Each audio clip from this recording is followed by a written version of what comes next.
ત્રિકોણમિતિના પ્રકરણમાં છેલ્લે આપણે 8.2 મહાવરા સંગ્રહ પૂરું કર્યું છે. હવે જોઈએ સંકીર્ણ 8.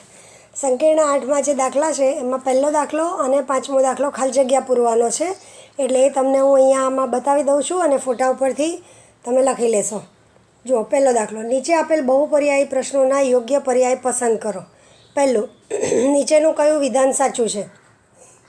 sin θ બરાબર cos 90 માઇનસ થીટા, cos θ બરાબર tan 90 માઇનસ થીટા, sin θ બરાબર tan 90 માઇનસ થીટા અને tan θ બરાબર tan 90 માઇનસ થીટા. તો આપણને ખબર છે કે પહેલું sin θ અને cos θ વચ્ચે કોટિકોણોના જે ખૂણાના માપ હોય એને આધારે sin અને cos વચ્ચે સંબંધ હોય છે. એટલે sin θ બરાબર cos 90 માઇનસ થીટા, એટલે એ સાચો જવાબ છે. પછી sin 90ની કિંમત, તો sin 90ની કિંમત 1 છે એટલે ડી. પછી 2 tan 45 plus cos 45 minus sin 45. તો જુઓ, એને આપણે ગણતરી કરીને ડાયરેક્ટ જવાબ નહીં લખવાનો.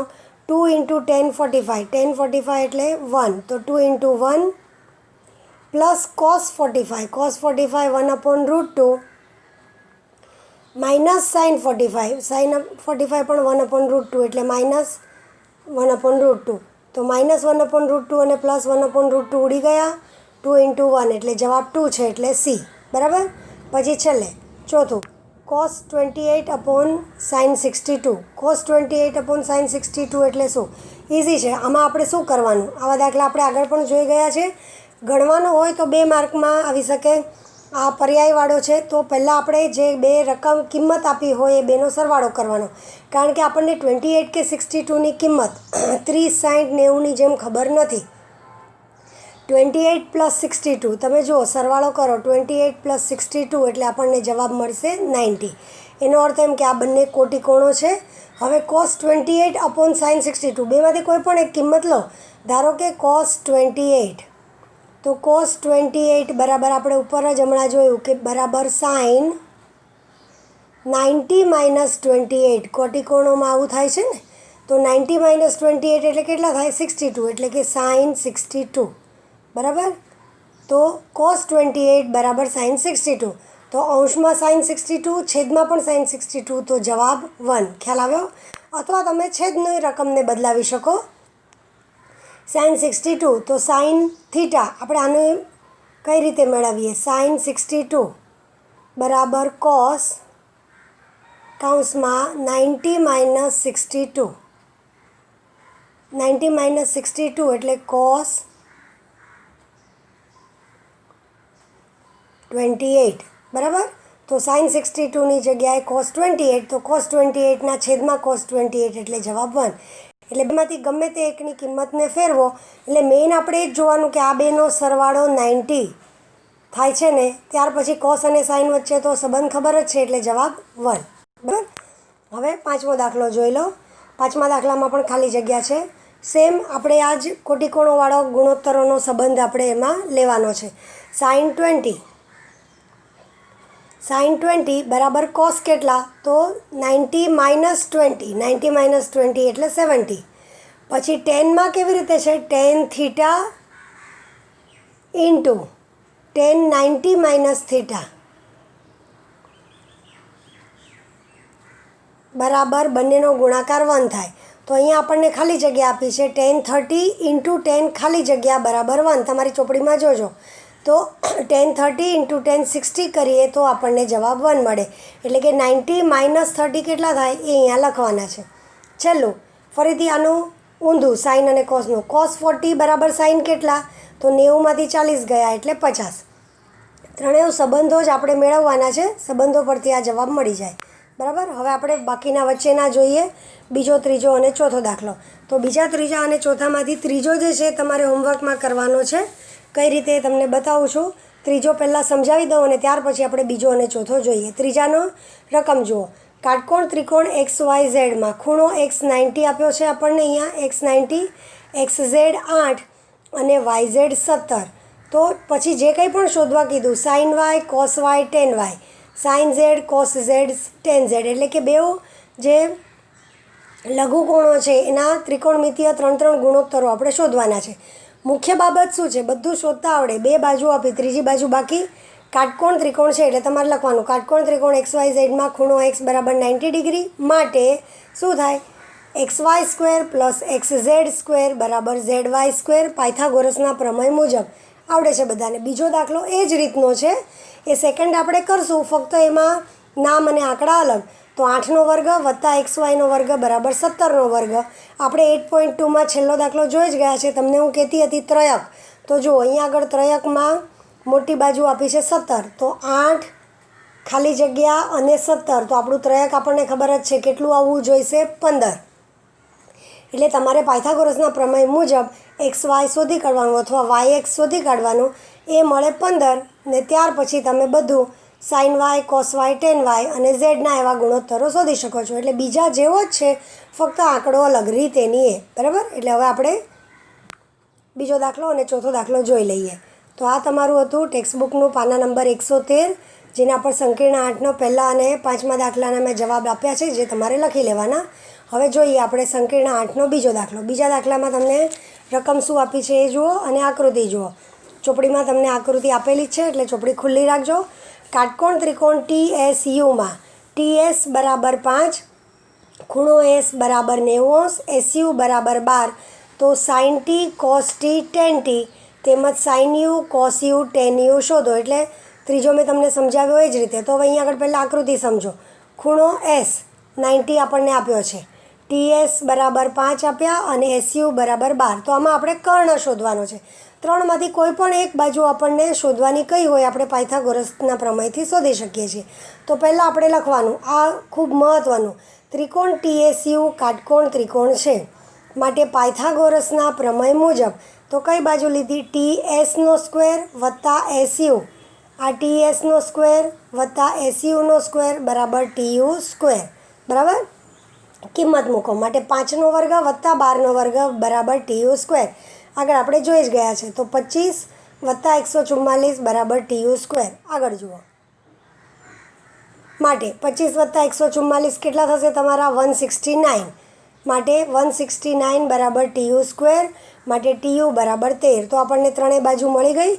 હવે તો એ આપણે ત્રિકોણ કયો છે ને એને આધારે આપણે જોઈ લઈએ. એટલે 5, 12, 13નું ત્રયક મળ્યું.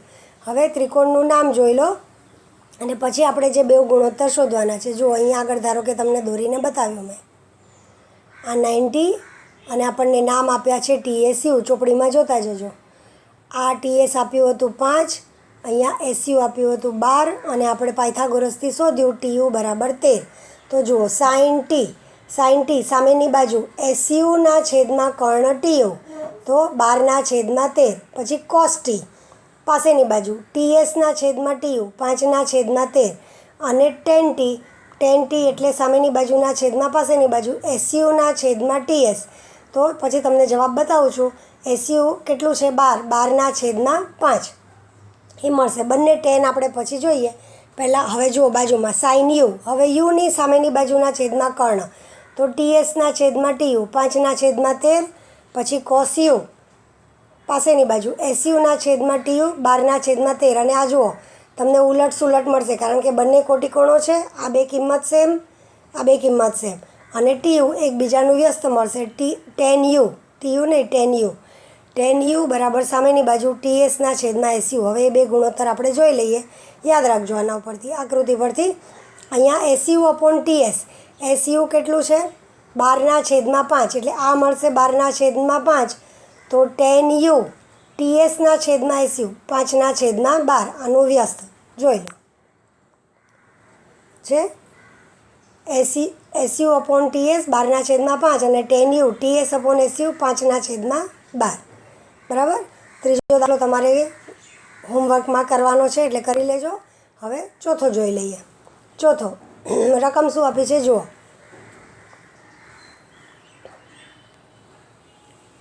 હવે આ પાછો આપણે આગળ જે ગણેલા ઉદાહરણોમાં હતો અને બીજા આપણે 8.2માં કર્યા એને આધારે શું કીધું છે જુઓ. કાટકોણ ત્રિકોણ LMNમાં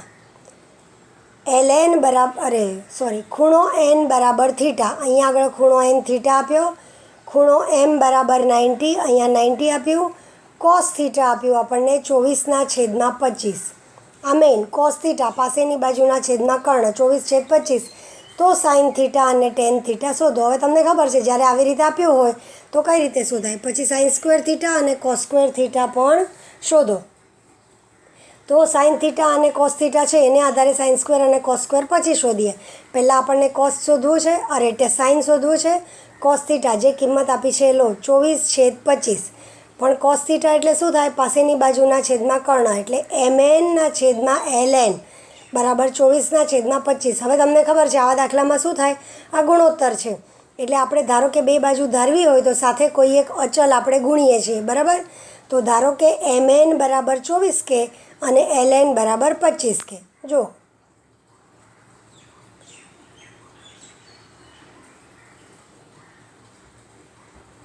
ધારો કે mn બરાબર 24k અને ln બરાબર 25k અને ત્રિકોણ છે આપણો LMN. તો પાયથાગોરસના પ્રમેય મુજબ આકૃતિમાં જોતા જાઓ. 3 નામ કયા છે? 2 નામ તો ખબર જ છે, mn અને ln. તો બાકી કયું રહી ગયું? lm. lm સ્ક્વેર વત્તા mn સ્ક્વેર બરાબર ln સ્ક્વેર, બરાબર. હવે તમને ત્રયક જે મેં કયા હતા એમાંથી આ ત્રયક કયું છે? 7, 24, 25. એટલે 24 અને 25 ખબર છે તો આપણને ત્રીજી બાજુ 7 મળવી જોઈએ. તો જુઓ, lm સ્ક્વેર વત્તા 24kનો સ્ક્વેર બરાબર 25kનો સ્ક્વેર, આખાનો સ્ક્વેર લખવાનો. માટે lm સ્ક્વેર વત્તા 24k એટલે 576k સ્ક્વેર બરાબર 25kનો સ્ક્વેર એટલે 625k સ્ક્વેર. તો lm સ્ક્વેર બરાબર 625k સ્ક્વેર ઓછા 576k સ્ક્વેર, બરાબર. આ 576k સ્ક્વેર માટે lm સ્ક્વેર બરાબર 49k સ્ક્વેર. માટે lm બરાબર વર્ગમૂળ લેતા તો કેટલું આવે? 7k. એટલે lm મળ્યું આપણને 7k. હવે આપણે એક એક જોઈ લઈએ. તો કાટકોણ ત્રિકોણ LMNમાં 3 બાજુ મળી ગઈ આપણને. જુઓ તો lm બરાબર 7k, mn બરાબર 24k અને ln બરાબર 25k. Sine theta lm upon ln આકૃતિમાં જોતા જજો. તો અથવા તમને દોરીને બતાવી હોય તો પણ આ LMN છે, LMN, બરાબર. એટલે આ આકૃતિ બરાબર ધ્યાનમાં રહેવી જોઈએ. lm upon ln 7k upon 25k તો 7/25. પછી ટેન શોધવાનું છે. કોસ તો આપણને આપેલું છે. ટેન થીટા સામેની બાજુના છેદમાં પાસેની બાજુ lm upon mn 7k upon 24k બરાબર 7/24. અને પછી શોધવા કીધું આપણે, રકમ પાછી જોવાની કે એમાં શું શોધવા કીધું છે, પ્રશ્ન જોવાનો. તો સાઇન થીટા ટેન થીટાની સાથે સાઇન સ્ક્વેર થીટા અને કોસ સ્ક્વેર થીટા. તો સાઇન સ્ક્વેર થીટા એટલે શું? સાઇન થીટાનો સ્ક્વેર એટલે કે 7/25નો સ્ક્વેર તો 49/625. અને કોસ સ્ક્વેર થીટા એટલે કોસ થીટાનો સ્ક્વેર. કોસ થીટા કેટલું આપ્યું છે? 24/25. તો 24/25નો સ્ક્વેર એટલે 576/625. તો આ પ્રમાણે આપણને સાઇન સ્ક્વેર થીટા અને કોસ સ્ક્વેર થીટા પણ મળી ગયું. એટલે અહીં આગળ આપણું સંકીર્ણ પ્રશ્ન સંગ્રહ 8 પૂરું થયું છે. દાખલા લખી નાખશો. ઇઝી છે, ફક્ત તમને રીત આવડવી જોઈએ. ચલો, તો એના પછી હવે આપણે પ્રકરણ 9. તમને આગળ પણ મેં કહ્યું હતું કે 7મું પ્રકરણ આપણે પછી કરશું, કારણ કે એમાં આપણને આલેખની નોટની જરૂર પડશે, એટલે એ છેલ્લે શાંતિથી કરશું. હવે આપણે પૃષ્ઠફળ અને ઘનફળ જોઈએ. એટલે આ પૃષ્ઠફળ અને ઘનફળ થશે પછી એક જ પ્રકરણ બાકી રહેશે. તો પૃષ્ઠફળ અને ઘનફળ શરૂઆત જોઈએ. 8મા ધોરણ સુધી તમે નાની નાની આકૃતિઓ શીખીને આવ્યા છો, ઘનાકૃતિઓ. તો આપણે ઘનાકૃતિ જોઈને યાદ કરી લેવાનું છે કે એનું પૃષ્ઠફળ ઘનફળ કઈ રીતે શોધાય. ચલો, તો હવે યાદ કરીએ. એટલે આગળનું યાદ કરવાનું છે. શું આપ્યું છે ફરીથી જોઈએ. પાછલા ધોરણમાં આપણે લંબ ઘનાકાર, ઘનાકાર, વર્તુળાકાર, નળાકાર આ ઘનાકૃતિઓનું ઘનફળ કેવી રીતે શોધાય તેનો અભ્યાસ કર્યો છે. આપણે ફરીથી એકવાર રિવાઇઝ કરી લેવાનું છે. એને આધારે પ્રશ્ન સંગ્રહ છે એ કરી અને પછી આ વર્ષે એના ઉપરથી નવું શું શીખવાનું છે એ જોવાનું. અને એને આધારે આ વર્ષે જે શીખશું એને આધારે 10મામાં શીખવાનું છે. એટલે આ બધું કન્ટિન્યુએશનમાં છે. ધીરે ધીરે જોતા જવાનું, યાદ કરી લેવાનું. તો પહેલું લંબ ઘનાકાર યાદ કરી લઈએ. તમને ફરીથી બધા સૂત્ર સમજાવી દઉં છું એટલે ખબર પડે. તો સૌથી પહેલાં લંબ ઘનાકાર. હવે લંબ ઘનાકારમાં જોજો. લંબ ઘનાકાર એટલે શું? લંબ ઘનાકાર એટલે ધારો કે તમારો એક કંપાસ બોક્સ લઈ લો અથવા લંબચોરસ કોઈ ડબ્બો, અહીંયા બાજુમાં તમને આકૃતિ બતાવી છે, બરાબર? એ આકૃતિ પર ધ્યાન આપો. આ લંબ ઘનાકારની આકૃતિ એટલે કેવું કે જેને લંબાઈ, પહોળાઈ અને ઊંચાઈ હોય, તો એવો એક લંબચોરસ ડબ્બો, અથવા તો આપણે એક ઓરડાનો વિચાર કરીએ તો આપણો ઓરડો લંબચોરસ એટલે કે લંબ ઘનાકાર હોય છે. તો આ નીચે એની લંબાઈ, પછી પહોળાઈ અને એની ઊંચાઈ, આવી રીતે 3 માપ હોય. તો દાખલા તરીકે આપણો કંપાસ બોક્સ હોય, એની લંબાઈ, બાજુ પરની પહોળાઈ અને ઊંચાઈ, અથવા તો આપણો ઓરડો, એમાં એક લંબાઈ હોય, એક પહોળાઈ હોય અને ઓરડાની ઊંચાઈ. તો 3 વસ્તુ એમાં હોય છે. ધારો કે લંબચોરસની લંબાઈ L, પહોળાઈ B અને ઊંચાઈ H છે. તો હવે આપણે એક એક વસ્તુનો વિચાર કરતા જઈએ. પહેલાં લંબ ઘનાકારના ઊભા પૃષ્ઠનું ક્ષેત્રફળ. ઊભા એટલે કેટલા? 4 ઊભા હોય. તમારો ઓરડો જુઓ, તમારી આજુબાજુનો ઓરડો જુઓ, તો ઓરડામાં આપણી જે 4 ઊભી દિવાલો હોય, તો એ 4 ઊભા પૃષ્ઠફળ થયા, બરાબર? તો એમાં સામસામેની દિવાલોનું પૃષ્ઠફળ સમાન, એટલે સામસામેની 2, ટોટલ 4માંથી 2 સેમ આવે. તો કઈ? તો એ આ આકૃતિ પરથી જોઈએ. હવે પાયા જે છે એમાં લંબાઈ અને પહોળાઈ છે અને ઊંચાઈ, તો 2 આપણને પૃષ્ઠફળ સામસામેના કેવી રીતે મળશે? તો અહીંયા જુઓ, પહેલું પૃષ્ઠફળ બતાવું છું તમને. સામસામેનું અહીંયા જુઓ, તો આ લંબાઈ એટલે પૃષ્ઠફળનું ક્ષેત્રફળ લંબાઈ ગુણ્યા પહોળાઈ. હવે કઈ રીતે લઈએ છે એ પ્રમાણે માપ. તો અહીંયા લંબાઈ L અને એની પહોળાઈમાં ગણાશે H. તો આ જે 2 પૃષ્ઠ, એક પૃષ્ઠ અહીંયા ને એની સામેનું પાછળનું, બરાબર? તો L × H. તો આ એક પૃષ્ઠ અને એની સામેનું પાછળના ભાગનું, તો એ પણ L × H, એટલે 2 ટાઈમ્સ L × H, બરાબર? આ સામસામેના 2 પૃષ્ઠ થયા. હવે આ સાઈડ પરનું બીજા કલરથી બતાવું તમને એટલે ખ્યાલ આવે. અહીંયા આગળ જે લંબચોરસ દેખાય છે, તો જુઓ, એના માટે એની લંબાઈ થાય છે B અને એની પહોળાઈ થાય છે H. તો B × H, બરાબર? અને સેમ એવું સામેના ભાગનું, તો 2 વાર B × H, એટલે આ 2 વાર L × H વત્તા 2 વાર B × H. તો આ ઊભા પૃષ્ઠભાગમાં 2 વાર L × H. તમને સમજાયું? તમારો ઓરડો જેના પાયામાં L × B અને ઊંચાઈ H, તો એક પૃષ્ઠભાગ L × H, સામેનું પણ L × H, અને બીજો પૃષ્ઠભાગ B × H, સામેનું પણ B × H, 2 વાર. હવે આ 2માંથી કોમન શું નીકળશે? H અને બીજું 2, બરાબર? તો 2 ઊભા પૃષ્ઠભાગનું કેવી રીતે લીધું? જુઓ, 2 બ્રેકેટમાં થઈ ગયા L વત્તા B ગુણ્યા H, એટલે આ વચ્ચે વત્તા છે. તો ઊભા પૃષ્ઠભાગનું હવે આપણે પાક્કું કરી લેવાનું. 2 ટાઈમ્સ એટલે કે 2 બ્રેકેટમાં L + B, લંબાઈ વત્તા પહોળાઈ, બ્રેકેટ કમ્પ્લીટ, ગુણ્યા H. આ ઊભા, બરાબર? એટલે લંબ ઘનાકારના ઊભા 4 પૃષ્ઠફળ. હવે એના પછી બીજું, લંબ ઘનાકારનું કુલ પૃષ્ઠફળ. કુલ પૃષ્ઠફળ એટલે કેટલા? 6 એટલે જુઓ, આ સામસામેના 4 તો આવ્યા, અને ઉપરનું અને નીચેનું, બરાબર? તો ઉપરનું અને નીચેનું, તો એના માટે નીચેનું જોઈએ. અહીંયા નીચેનું જુઓ, તો નીચેનું જે પૃષ્ઠ છે એની લંબાઈ પહોળાઈ કેટલી છે? L અને B, એટલે કે L × B. તો ઉપરનું પણ L × B થશે, એટલે કેટલી વાર થઈ જાય? 2 ટાઈમ્સ L × B. તો 4 પૃષ્ઠનું તો ખબર જ છે, અને એમાં ઉમેરાય બીજા ઉપર નીચેના 2. એટલે તમારું નીચેનું જમીનનું શોધો. આપણો જે દિવાલ ઓરડો હોય તો એમાં નીચેની સપાટી અને ઉપરની છત, તો L × B, L × B થાય.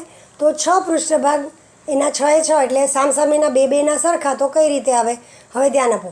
તો 2 ટાઈમ્સ, બધા ગણીએ આપણે, 2 ટાઈમ્સ L × B વત્તા 2 ટાઈમ્સ B × H વત્તા 2 ટાઈમ્સ L × H, બરાબર? આ 6 પૃષ્ઠભાગ થઈ ગયા. બધામાંથી કોમન શું? ફક્ત 2, બરાબર? 2 કોમન, તો પહેલું બ્રેકેટમાં શું રહી ગયું? LB વત્તા બીજામાં શું રહ્યું? BH વત્તા ત્રીજામાં LH, બ્રેકેટ કમ્પ્લીટ. તો ત્રણેય જે L, B અને H છે એને વારાફરતી એકબીજા સાથે ગુણવાના, અને એ 2 ટાઈમ્સ, એટલે આપણા 6 એ 6 પૃષ્ઠભાગનું ક્ષેત્રફળ આવી ગયું. લંબાઈ ગુણ્યા પહોળાઈ વત્તા પહોળાઈ ગુણ્યા ઊંચાઈ વત્તા લંબાઈ ગુણ્યા ઊંચાઈ, અને આખું બ્રેકેટમાં બધાનો સરવાળો, અને એની બહાર 2, કારણ કે 2 પૃષ્ઠો છે.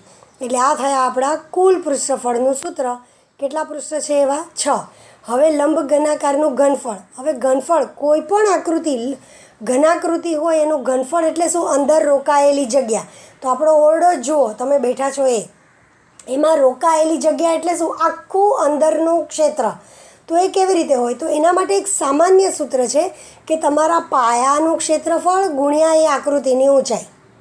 તો પાયો આપણો શું છે? લંબાઈ ગુણ્યા પહોળાઈ. બરાબર? જુઓ, આ પાયો લંબાઈ ગુણ્યા પહોળાઈ અને એને ગુણ્યા એની ઊંચાઈ, એટલે જ તો લંબ ઘનાકારનું ઘનફળ લંબાઈ ગુણ્યા પહોળાઈ ગુણ્યા ઊંચાઈ, એટલે L × B × H.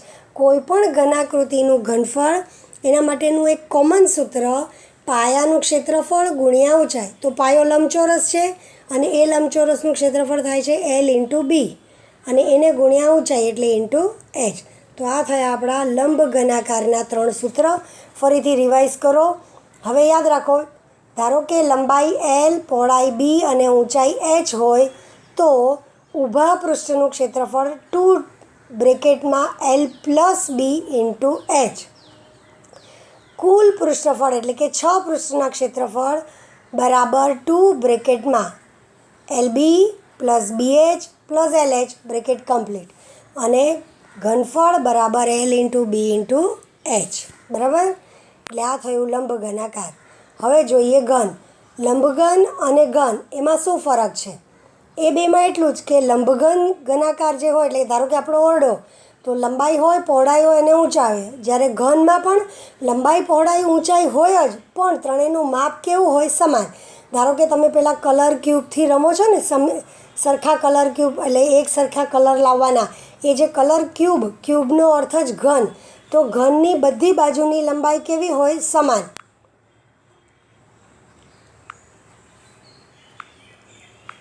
લંબાઈ, પહોળાઈ અને ઊંચાઈ સમાન. તો એની ધાર જે આપણે કહીએ, આ નીચેની લંબાઈ, આ પહોળાઈ અને આ ઊંચાઈ, 3 સમાન અને એને શું ધારવામાં આવે છે? L. એટલે ધારો કે ઘનની ધાર L હોય. હવે જોજો, ઘનનું એક પૃષ્ઠ એટલે કે સપાટી કેવો આકાર હોય છે? ચોરસ. એનો અર્થ એમ થયો કે બધા જ પૃષ્ઠ ઘનના કેવા હોય છે? ચોરસ. તો દરેક ચોરસનું ક્ષેત્રફળ તો બાજુનો વર્ગ થાય એટલે એક પૃષ્ઠનું ક્ષેત્રફળ L² આવે. ચોરસનો ક્ષેત્રફળ બરાબર લંબાઈનો વર્ગ. હવે તો જુઓ, ઊભું પૃષ્ઠફળ. હવે આમાં પહેલાં કુલ આપ્યો, કુલ લઈએ કે ઊભું? તો જો, ઊભા તો 4 જ હોય, 1, 2, પાછળનું ત્રીજું અને આ બાજુ પરનું ચોથું. આપણે ઘન લઈએ તો ઊભા કેટલા પૃષ્ઠફળ આવે? 4. તો દરેક પૃષ્ઠ ચોરસ જ છે અને સમાન લંબાઈવાળા, એટલે 4L². એક ચોરસનું ક્ષેત્રફળ L², તો 4નું 4L². તો ઘનનું ઊભું પૃષ્ઠફળ 4L². હવે ઘનનું કુલ પૃષ્ઠફળ એટલે એમાં પણ કેટલા પૃષ્ઠ આવે? 6. 4 ઊભા અને ઉપર નીચેનું, તો કેટલા થઈ જશે? 6. તો 6 પૃષ્ઠનું ક્ષેત્રફળ 6L². અને હવે ઘનફળ જુઓ, તો ઘનફળમાં પાછું એ જ સૂત્ર, પાયાનું ક્ષેત્રફળ ગુણ્યા ઊંચાઈ. તો પાયાનું ક્ષેત્રફળ ચોરસ એટલે L² છે અને ઊંચાઈ પણ L છે એટલે L² ગુણ્યા L, એટલે શું આવી જાય? L3. એટલે ઘનનું ઘનફળ બરાબર L3. એટલે આ બીજું સૂત્ર. એટલે લંબ ઘનાકાર અને ઘનફળ સેમ લાઈન પર આવે. ફક્ત એટલું કે લંબઘનમાં લંબાઈ, પહોળાઈ, ઊંચાઈ અલગ અલગ હોય, જ્યારે ઘનમાં લંબાઈ, પહોળાઈ, ઊંચાઈ સેમ હોય. બરાબર? હવે ત્રીજી આકૃતિ. તો એને આધારે હવે ત્રીજી આકૃતિ જોઈએ, વર્તુળાકાર નળાકાર. હવે પહેલાં એ જુઓ, વર્તુળાકાર નળાકાર તમને કઈ રીતે મળે. 8મા ધોરણમાં તમને સમજાવ્યું જ હશે, છતાં હું તમને અહીંયા બતાવું છું કે આમાં આકૃતિ ગણાય કઈ રીતે. હવે ધ્યાન આપજો, આ લંબ વર્તુળાકાર નળાકાર છે એ શેને આધારે ગણાશે? હવે તમને એમાં એક કહી દીધું, ધારો કે વર્તુળાકાર નળાકારની ત્રિજ્યા R અને ઊંચાઈ H. આ ત્રિજ્યા, કારણ કે વર્તુળાકાર નળાકારનું ઉપર અને નીચેનું પૃષ્ઠ કેવું હોય છે? વર્તુળ. તો વર્તુળને હંમેશા જે પણ માપવાની બાજુ આપણે લઈએ એને શું કહેવાય છે? ત્રિજ્યા. તો એ કેટલી આપી છે? R. અને આવી રીતે આ લંબ ઊંચાઈ, તો એ કેટલી આપી છે? H. એટલે ત્રિજ્યા R અને ઊંચાઈ H, આ બે એના માપ હોય છે. હવે કેવી રીતે આ સૂત્ર મળે? તો ધ્યાન આપજો. હવે તમને ખબર જ છે, ધારો કે આપણે એક લંબચોરસ કાગળ લઈએ. આ લંબચોરસ કાગળને હું આ 2 ધારથી, તમે આવું તો રમત રમતા જ હશો, 2 ધારથી 2 ધાર એકબીજાને અડાડી દઈએ. એટલે કે ગોળ વાળી દઈએ. આપણે ગોળ પિંડોળું કેવી રીતે વાળીએ કાગળનું? આપણે હંમેશા એવું કરતા હોઈએ છીએ, રોલ વાળીને જઈએ ને, તો રોલ કેવી રીતે વળાય? આ બે ધારને ભેગી કરો. બે ધારને ભેગી કરો તો આપણને આ પ્રકારે વર્તુળાકાર નળાકાર મળે છે. બરાબર. હવે એમાંથી આ જે ધાર હોય, મેં જરા નાનું દોર્યું છે, ધારો કે આ બે એનું આખું આ રીતનું કાગળ છે, તો આ જે ધાર છે એની આ જે પહોળાઈ છે એને આપણે ઊંચાઈ ગણીએ h, તો એ વર્તુળાકાર નળાકારની ઊંચાઈ થઈ. અને ધારો કે આ જે લંબાઈ છે, કાગળની લંબાઈ છે, હવે આ લંબાઈ જે છે આખી લંબાઈ, હવે જ્યારે હું ધારથી ગોળ વાળું તો આ લંબાઈ છે એ શું થઈ જશે? આ વર્તુળનો પરિઘ. એટલે આ લંબાઈ બરાબર વર્તુળનો પરિઘ, એટલે કે 2πr. આ r જો ત્રિજ્યા હોય તો આ લંબાઈ, કાગળની લંબાઈ બરાબર એને ગોળ વાળો એટલે વર્તુળનો પરિઘ, પરિઘ એટલે 2πr, એટલે l બરાબર 2πr. અને જે આ કાગળની પહોળાઈ છે b, તો આ b બરાબર આપણે એને આ વર્તુળ નળાકારનો શું ગણીએ છીએ? ઊંચાઈ h. બરાબર. તો હવે જુઓ, વર્તુળાકાર નળાકારનું વક્ર પૃષ્ઠફળ. વક્ર પૃષ્ઠફળ એટલે આપણે આજે આખું ગોળ વાળ્યું એની બહારની સપાટીનું ક્ષેત્રફળ. તો એ કેવી રીતે મળે? આ લંબચોરસ કાગળ એની આપણે ક્ષેત્રફળ, કાગળનું ક્ષેત્રફળ ગણી લઈએ તો એનું વક્ર પૃષ્ઠફળ થાય ગોળવાળો, એટલે કે લંબાઈ ગુણ્યા પહોળાઈ. પણ લંબાઈ એટલે શું છે? આપણો પરિઘ. તો લંબાઈ ગુણ્યા પહોળાઈ l × b, તો 2πr એ લંબાઈ છે અને પહોળાઈ એ કેટલી લીધી આપણે? ઊંચાઈ h જેટલી. તો વક્ર પૃષ્ઠફળ 2πr h. એટલે આ રીતે સૂત્ર મળે છે. આ ફક્ત તમને સમજાવી દીધું. એટલે હવે આપણે યાદ રાખવાનું, વર્તુળાકાર નળાકારનું વક્ર પૃષ્ઠફળ તમે ઘરે અથવા હમણાં જ તમારી એક કાગળને આમ ગોળ વાળો એટલે તમને નળાકાર મળશે અને ખ્યાલ આવે કે ઉપરની લંબાઈ છે એ ગોળ વળીને પરિઘ થઈ જાય 2πr, અને જે પહોળાઈ છે કાગળની એ થઈ જાય આપણી ઊંચાઈ. બરાબર. તો 2πr h વક્ર પૃષ્ઠફળ. હવે નળાકારનું કુલ પૃષ્ઠફળ. કુલ પૃષ્ઠફળ એટલે શું? તો વક્ર પૃષ્ઠફળ વત્તા ઉપર નીચેના પૃષ્ઠનું ક્ષેત્રફળ. તો ઉપર નીચેનું પૃષ્ઠ કયું છે? વર્તુળ. જો હવે બીજા રંગથી બતાવું. વક્ર પૃષ્ઠફળ એટલે આ વચ્ચેનું અને ઉપર નીચેનું આ બે વર્તુળ. તો વર્તુળનું ક્ષેત્રફળ કેટલું? πr². કેટલા વર્તુળ છે? 2. એટલે વક્ર પૃષ્ઠફળ વત્તા 2 જે સપાટી છે ઉપર નીચેની એનું ક્ષેત્રફળ. તો 2πr h એ વક્ર પૃષ્ઠફળ વત્તા 2 પાયા ઉપર અને નીચેના, એટલે πr². કેટલી વાર? 2 વાર. 2πr², 2 વર્તુળનું ક્ષેત્રફળ. તો આ બેમાંથી કોમન કેટલું નીકળશે? પહેલાં તો 2, પછી π અને એક વાર r. બરાબર. આ r²માંથી એક વારનો r.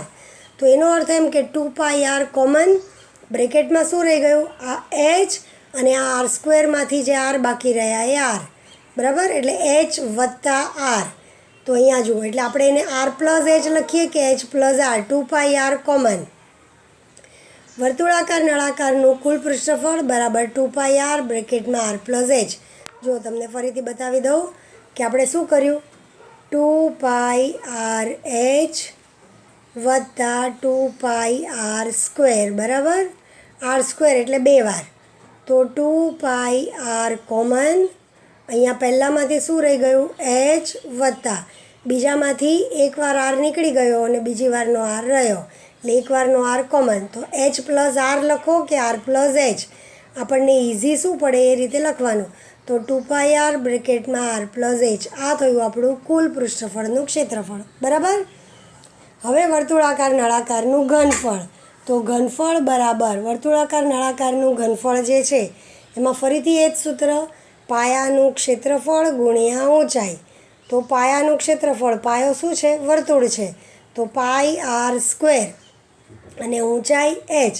તો નળાકારનું ઘનફળ બરાબર આપણે અહીંયા આગળ લખીએ πr² ગુણ્યા તેની ઊંચાઈ, એટલે πr² h. સમજાઈ ગયું બધાને? જો ફરીથી એકવાર જોઈ લો.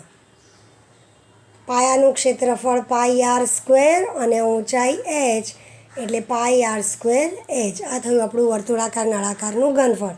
આ 3 સૂત્ર આપણે 8મા ધોરણમાં શીખી ગયા છીએ, છતાં ફરીથી તમને એકવાર બતાવી દીધા અને એને આધારે હવે આપણે ઉદાહરણો જોવાના છે. તો હવે તમારું પાના નંબર 115 પર જાઓ, જેમાં સ્વાધ્યાય મહાવરા સંગ્રહ 9.1 આપ્યું છે. તો 9.1 આપણે શરૂ કરીએ. તમે એની રકમ જુઓ ચોપડીમાં અને એને આધારે એક એક ઉદાહરણ આપણે જોતા જઈએ છીએ. તો ચોપડીમાંથી તમે જોતા જાઓ. પાના નંબર 115 પર જેટલા આજે દાખલા થાય છે એ બતાવું છું, એ પ્રમાણે લખતા જજો. હવે તમારે આગળ જે આપણે આ જોયું એ તમારે લખવાનું છે. 3 આકૃતિઓ અને એના જે સૂત્રો છે એ તમારે લખી નાખવાના છે. એટલે ફોટો મૂકીશ ત્યારે ટીક કરીને મૂકીશ, એટલે એ લખી નાખજો. અને પછી હવે દાખલા જોઈએ. તો ચલો જોતા જઈએ. જેટલા જોવાય એટલા આપણે જોઈ લઈએ. મહાવરા સંગ્રહ 9.1 પહેલો દાખલો. એક લંબકનાકાર દવાના ખોખાની લંબાઈ, પહોળાઈ અને ઊંચાઈ અનુક્રમે 20 સેન્ટીમીટર, 12 સેન્ટીમીટર અને 10 સેન્ટીમીટર છે. તો ખોખાના ઊભા પૃષ્ઠભાગનું ક્ષેત્રફળ અને કુલ પૃષ્ઠફળ શોધો. તો લંબાઈ, પહોળાઈ અને ઊંચાઈ. કેવું ખોખું છે દવાનું? લંબ ઘનાકાર. લંબાઈ, પહોળાઈ, ઊંચાઈ આપી એટલે પહેલાં આપણે લખી લઈએ. ધારો કે લંબાઈ L બરાબર 20 સેન્ટીમીટર, પહોળાઈ B બરાબર 12 સેન્ટીમીટર, ઊંચાઈ H બરાબર 10 સેન્ટીમીટર. બરાબર. તો પહેલાં શું કીધું છે? ઊભા પૃષ્ઠભાગનું ક્ષેત્રફળ. ખોખાના ઊભા પૃષ્ઠભાગનું ક્ષેત્રફળ બરાબર લંબ ઘનાકારના ઊભા પૃષ્ઠભાગના ક્ષેત્રફળનું સૂત્ર યાદ કરો. 2 બ્રેકેટમાં L plus B bracket complete ગુણ્યા H. તો દેટ ઇઝ ઇક્વલ ટુ 2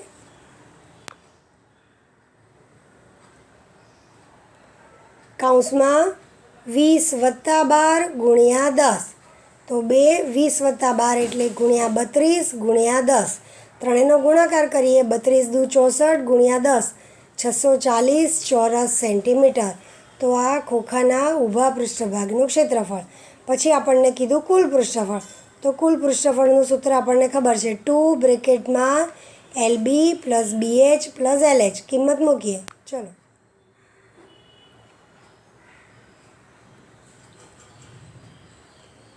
આ સૂત્ર લખ્યું. 2 બ્રેકેટમાં, હવે ચોપડીમાં જોતા જજો, કિંમત આપણને આપેલી છે 20, 12 અને 10. તો મૂકતા જઈએ. 2 કૌંસમાં 20 ગુણ્યા 12 વત્તા 12 ગુણ્યા 10 વત્તા L ઇન્ટુ એટલે 20 ગુણ્યા 10. તો 2 કૌંસમાં 20 ગુણ્યા 12 એટલે 240 વત્તા 120 વત્તા 200. સાદુરૂપ આપતા જાઓ. 2 ગુણ્યા ત્રણેયનો સરવાળો 560 બરાબર 1120 ચોરસ સેન્ટીમીટર. હવે જુઓ પૃષ્ઠફળ આવે, ક્ષેત્રફળ તો ચોરસ સેન્ટીમીટર, કારણ કે બે વસ્તુનો ગુણાકાર થયો હોય. ઘનફળ આવે ત્યારે ઘન સેન્ટીમીટર કે ઘન મીટર.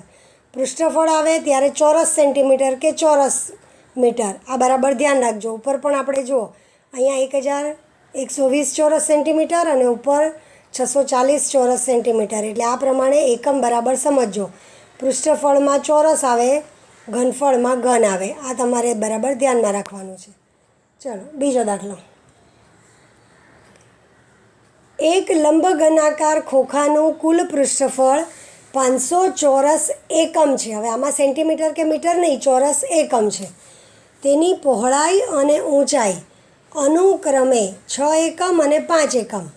તો તે ખોખાની લંબાઈ કેટલી? જો આમાં શું આપ્યું? કુલ પૃષ્ઠફળ આપ્યું 500 ચોરસ એકમ, પછી આપી પહોળાઈ એટલે B બરાબર 6 એકમ અને ઊંચાઈ અનુક્રમે એટલે પહેલાંની કિંમત પહેલી અને બીજાની કિંમત બીજી. તો ઊંચાઈ H બરાબર 5 એકમ. સૂત્ર લઈએ અને કિંમત મૂકીએ. તો જુઓ આગળ કુલ પૃષ્ઠફળ કીધું છે.